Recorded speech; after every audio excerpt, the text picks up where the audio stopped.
Hello everyone, flower ഷേപ്പിൽ bull's eye എങ്ങനെ തയ്യാറാക്കാമെന്ന് കൃത്യമായിട്ട് ഈ വീഡിയോയിൽ കാണിക്കുന്നു.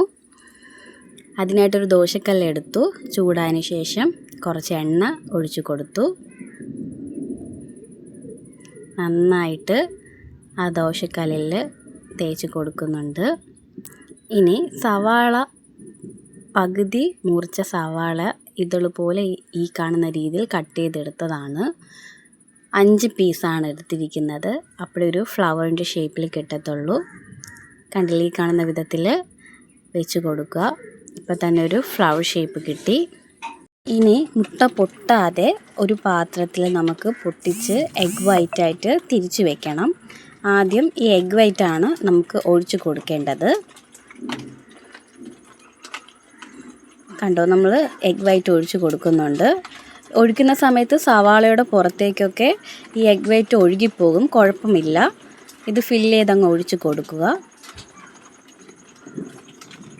എന്നിട്ട് ഒരു സ്പൂണോ കത്തിയോ കൊണ്ട് ഈ പുറത്ത് പോയ പോർഷൻ നമുക്കൊന്ന് ഈ കാണുന്ന വിധത്തിൽ കട്ട് ചെയ്തെടുത്ത് ഇതിനകത്തേക്ക് തന്നെ ഇട്ട് കൊടുക്കുക. അത് കളയേണ്ട ആവശ്യമൊന്നുമില്ലല്ലോ, ഇതിനകത്തേക്ക് തന്നെ ഇട്ട് കൊടുക്കാം.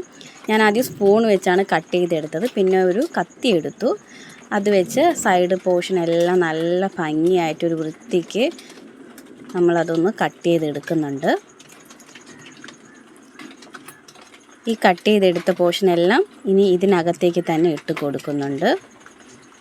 ഞങ്ങളുടെ വീഡിയോ നിങ്ങൾ ആദ്യമായിട്ടാണ് കാണുന്നതെങ്കിൽ സബ്സ്ക്രൈബ് ചെയ്യാൻ മറക്കല്ലേ. അതുപോലെ തന്നെ ഞങ്ങളുടെ വീഡിയോ ഇഷ്ടപ്പെട്ടുവെങ്കിൽ ലൈക്ക് ചെയ്യുക, സപ്പോർട്ട് ചെയ്യുക. ഇനി മുട്ടയുടെ മഞ്ഞ ഇതിൻ്റെ മുകളിലാക്കി ഒഴിച്ചു കൊടുക്കണം. പൊട്ടാതെ വേണം ഇട്ട് കൊടുക്കാൻ. എന്നിട്ട് ഒരു സ്പൂണ് കൊണ്ട് ഇത് നടുക്ക് ഭാഗത്തേക്ക് ഒന്ന് പിടിച്ച് കുറച്ച് നേരം വെക്കണം. അപ്പോൾ ചൂട് കൊണ്ട് അവിടെ ഇരുന്ന് സെറ്റാവും. ഇല്ലാന്നുണ്ടെങ്കിൽ ഇങ്ങനെ ഒഴുകി താഴോട്ടോ സൈഡിലോട്ടോ നീങ്ങി പോകും. അപ്പോൾ കറക്റ്റ് നടുവിലായിട്ട് തന്നെ ആ മുട്ടയുടെ മഞ്ഞ ഇരിക്കുന്നുണ്ട്. ഇത്രയേ ഉള്ളൂ, പരിപാടി കഴിഞ്ഞു.